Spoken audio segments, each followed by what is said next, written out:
राज्यसभा में आम आदमी पार्टी को छोड़ के चले गए।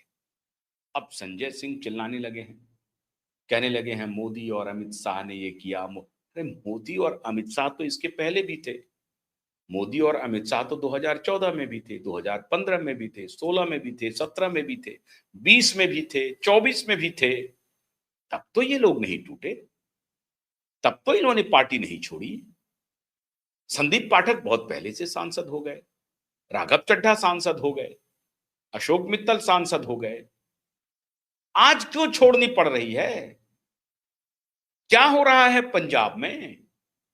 और मैंने आपको कहा है, अब ध्यान रखिए, अब एकमात्र चारा है भगवंत मान। भगवंत मान के कंधे पर चढ़ करके इनकी बेतरनी हो सकता है ये पार हो जाए, लेकिन हमें शक है। मैंने इसकी भी आशंका व्यक्त की है कि आने वाले दिनों में मुमकिन है कि भगवंत मान भी बगावत करें। और ये सारी पटकथा जो लिखी जा रही है, इस पटकथा के पीछे कौन है? हो सकता है कि भगवंत मान अरविंद केजरीवाल ने हाथ भी मिला लिया हो, क्योंकि भगवंत मान संदीप पाठक से भी नाराज होंगे, भगवंत मान राघव चड्ढा से भी नाराज होंगे, क्योंकि ये सारे लोग थोड़े पढ़े लिखे, होशियार, अच्छे चेहरे थे। भगवंत मान एक कॉमेडियन, एक मस्खरा व्यक्ति, उसको एक प्रोटोटाइप, माने चीफ मिनिस्टर का प्रोटोटाइप समझिए। कंट्रोल से चलने वाला मुख्यमंत्री केजरीवाल को चाहिए, और वो भी कंट्रोल किसी और के हाथ दे दिया था, रिमोट किसी और के हाथ दे दिया था। उस वक्त रिमोट राघव चड्ढा के हाथ में था, ताकि अगर भगवंत मान का गुस्सा कुछ हो, नाराजगी हो, तो राघव चड्ढा पर हो जाए और फिर अरविंद केजरीवाल बीच में आ जाए, दोनों को मेल मिलाप कराए, दोनों को कोई बात नहीं, आप दोनों लड़िए मत, आप दोनों लड़िए मत, हम तो है ना, हम ठीक कर देंगे। तो ये टैक्टिक्स फेल हो गई। खैर, इसमें भगवंत मान को अभी लग रहा है कि इन सारे जो कांटे हैं उसको हमने एक एक करके निकाल दिया।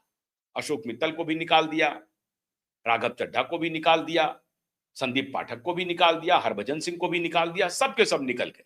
अब हम हैं बचे हुए। बारी सबकी आएगी, क्योंकि वो व्यक्ति अपने कृत्य से बाज नहीं आएगा। ऐसी क्या बात है, अरविंद केजरीवाल की ऐसी क्या कमजोरी है जो सब लोग उनको छोड़ के जा रहे हैं?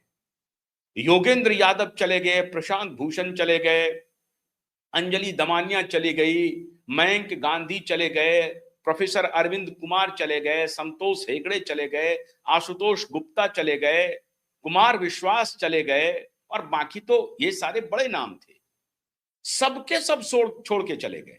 और ये जो नाम थे, जो इन सब के जाने के बाद, कुमार विश्वास वगैरह के जाने के बाद, ये नाम ऐसे थे जो बिल्कुल साय की तरह अरविंद केजरीवाल के साथ साथ चल रहे थे, जिसमें राघव चड्ढा थे, संदीप पाठक थे, बड़े मजबूत पिलर थे पार्टी के, लेकिन वो भी छोड़ के चले गए।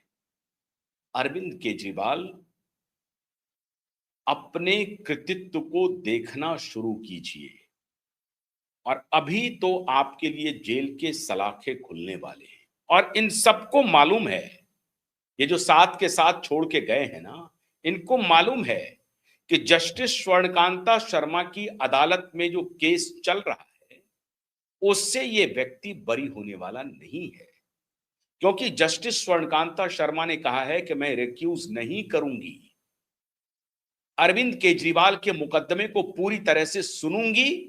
उन्होंने ऑर्डर दे दिया, जो खिलाफ में ऑर्डर गया है, खुद वकील बन के गए थे अदालत में, पैरवी करने के लिए, खुद की पैरवी करने के लिए पहुंचे थे, और खुद की पैरवी में फेल हो गए। थ्रेडवेयर, पॉइंट बाय पॉइंट एक्सपोज किया अरविंद केजरीवाल को जस्टिस स्वर्णकांता शर्मा ने, और जस्टिस के सारे जो स्टेटमेंट हैं वो रिकॉर्ड है, ऑर्डर पास हो चुका है। अब इनके पास एक चारा है कि सुप्रीम कोर्ट में उस ऑर्डर को चैलेंज करे।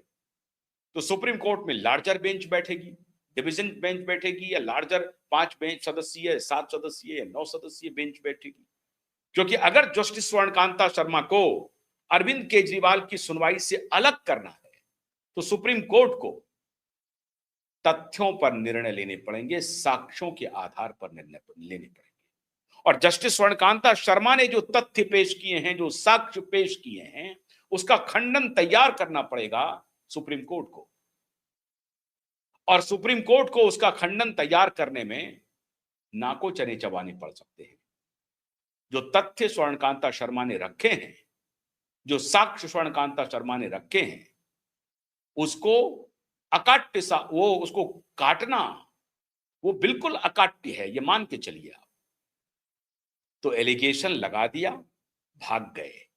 ये प्रक्रिया इनकी चलती आ रही थी, इसीलिए तुषार मेहता ने सब कहा, बड़ी अदालत में कहा कि this man has made his career out of allegation. आरोप लगाओ और अपना करियर बनाओ, लोगों में संदेश दो कि कितने ताकतवर हैं अरविंद केजरीवाल।